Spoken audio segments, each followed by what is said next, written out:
Hello, potential students. Today is April 1st, 2020, and as promised, I offer you my second video for my free online course meant for the pro-Earth life public servants out there. This course is meant to assist others in developing an ecocentric humanist worldview at this later stage in their lives, assuming that people choose to admit that they have spent a first portion of their lives as victims of fraudulent civilizations and that they did not receive these teachings, along with Humanics life skills types of teachings as well, during their youth, when people's lifelong worldviews are usually formed.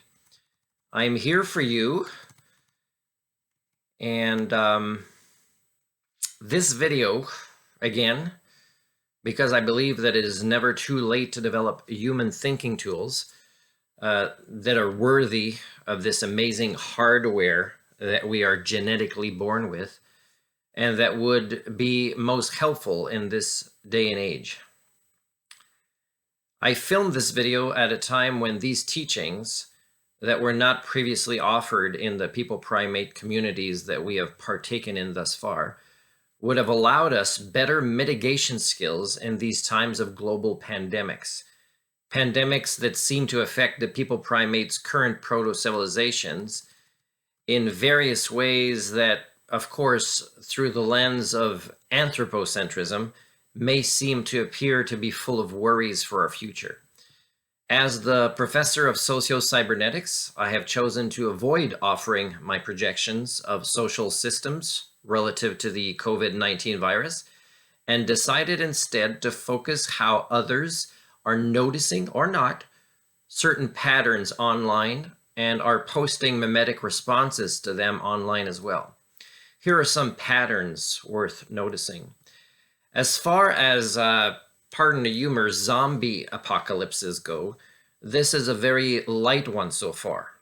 Still, far too many people are stocking up on ammunition, doing further harm to all by going against scientific advice, still focusing on seeing all this as an economic problem instead of what it is, and also in resisting the simple lifestyle changes that they need to make for the greater good. Yes, there are messages of hope as well. However, for more successful mitigations, we do need to resolve these introspective failings by focusing on not avoiding to admit to ourselves, through metapsychology, what these behaviors mean.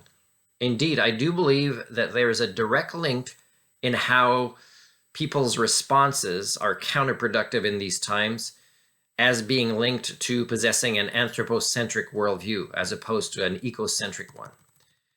People are now opening their eyes a bit more about the Earth's life systems being more interconnected as events have more direct impact on their own lives. In this specific and ongoing paradigm shift, people primates will also notice more things about how the World Health Organization functions in ways that are not conducive to world health, that many politicians around the world are still not acting as mutually inclusive public servants, and that the United Nations still can't be observed uniting nations. I say this because I observe still more tribe versus tribe mentality in worldwide responses. When scientific collaborations that excludes national boundaries are definitely what is needed in these times. All these negatives must be acknowledged by much more people before these failings can be repaired in our global mitigation ventures. There can only be realistic hope for the future if we step up our failed previous efforts and admit to the various flawed societies that we have created and insist on not letting go of thus far. What gives me hope in these challenging times? Easy. My anxieties remain low because of the many thinking tools that make up my toolbox. Most of these types of tools would have been addressed in my Humanics training. And more importantly, during this time, and for this course, because possessing a stronger connection to our true reality that of the natural world provides me with more potential for success in choosing what solutions I should be focusing my energies towards manifesting for the betterment of the whole world, the whole natural world, that is. Yes, I admit, with everything happening in the world right now at this time, and although thousands of people claiming loving the earth had access to viewing my first video about this free course last month, I still do not have any students right now who have decided to return any purposely manifested personal work back to me for creating a community of like-behaved, pro-earth public servants, such as we truly need more of in this world. Still, I do have hope these students and fellow lifelong learners are soon to join me. The reasons for that are that reality tells me that the time when they will see this importance is much sooner to be upon us all. Remember what is happening globally right now would provide you for a more productive framework on how to respond if your worldview was more scientific and collaborative and not magical and divisive, such as a focus on money, or avoidant, such as a focus on religion.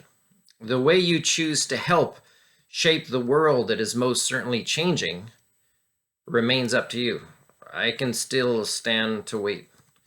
Again, for those interested in this course, a course for putting all life on this planet before people primates for the betterment of all, including people primates, is to email me to request the short readings and fun assignments prior to joining our Zoom sessions meant to, as a growing community, select together how to best walk the talk in our individual types of projects so that we may all create the controlled changes in worldviews that would be better for all life together.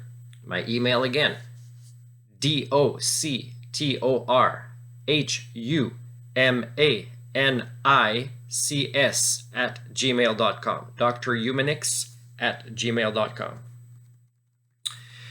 What do you say, fellow Earth ship travelers? Will I soon see a rise in participants in my future free community course?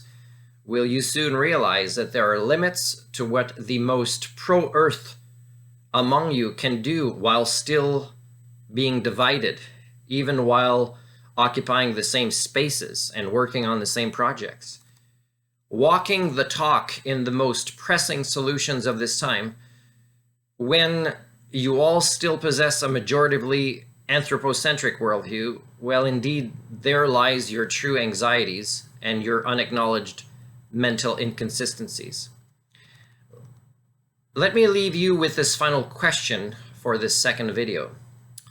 If you program an automaton to only walk and not to run, but to also take heed of wise commands when they come, then how will the automaton respond when you tell it to run for its very life? The wise commands could have come from a genuine helper that did not require assistance from this automaton to survive the threat from both of their common environment. In this question that I've just created, who did you see as being the automaton, and who did you see as being the genuine helper, choosing to be giving the wise, well-intentioned, though perhaps arrogantly sounding commands? Thank you.